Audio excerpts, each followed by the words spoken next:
Hello everyone, welcome you all for this session. I'm happy to see you again through this video.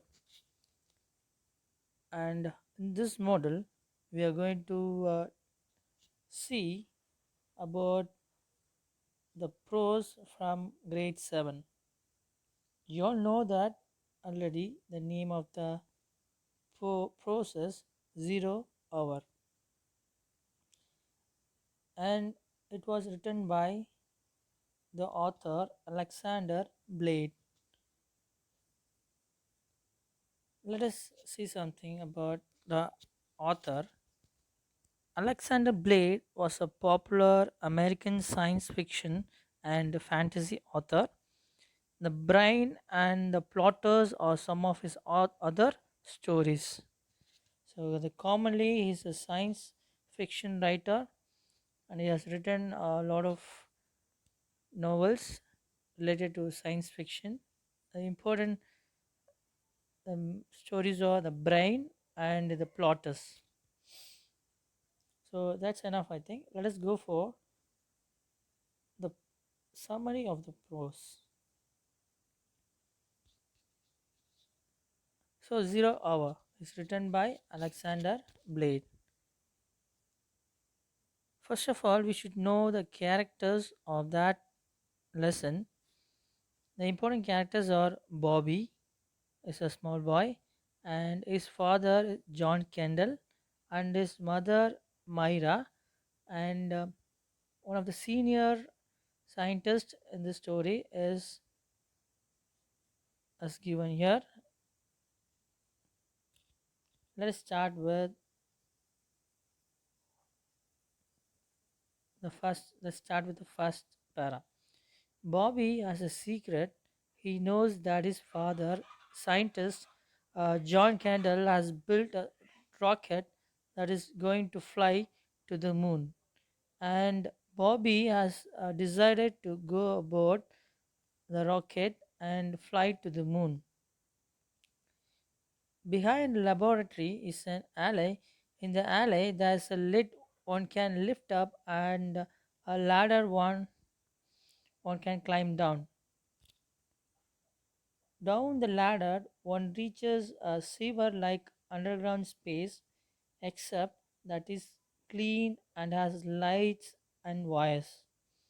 Then there are gratings through which one can look up and see the dome where the rocket has been kept. That is the route Bobby discovered. That is how he saw the rocket, and on another occasion, his father and another scientist whose conversation told him that it was a moon rocket. They didn't say John Kendall was going, but Bobby figured he must. You know that John Kendall is Bobby's father, right? Then, because no one else was smart or fit enough, so Bobby decided to go with his father.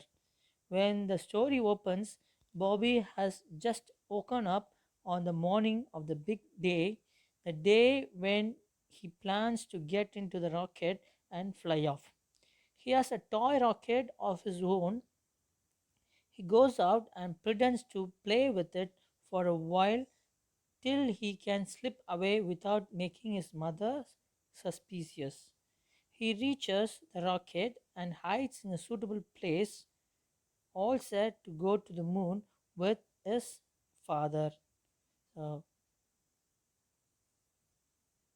then, however, his father, John Kendall, is back home in the evening having a casual conversation with his wife about having sent off the rocket finally.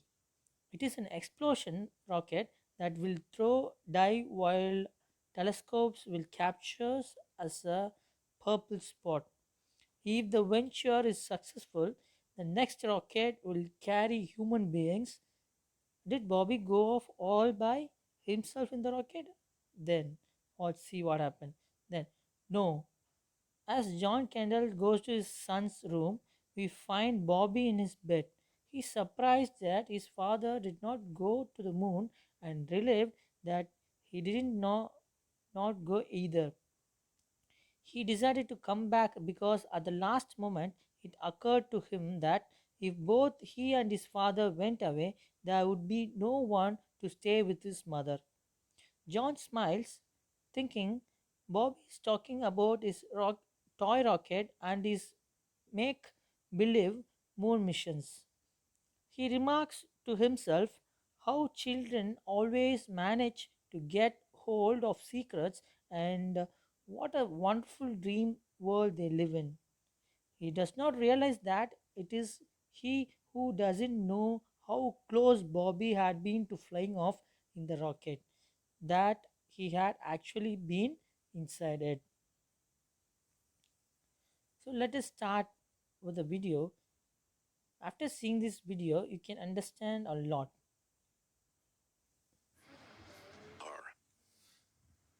At Buffalo Flats, scientists like John Kendall did not discuss matters with their families.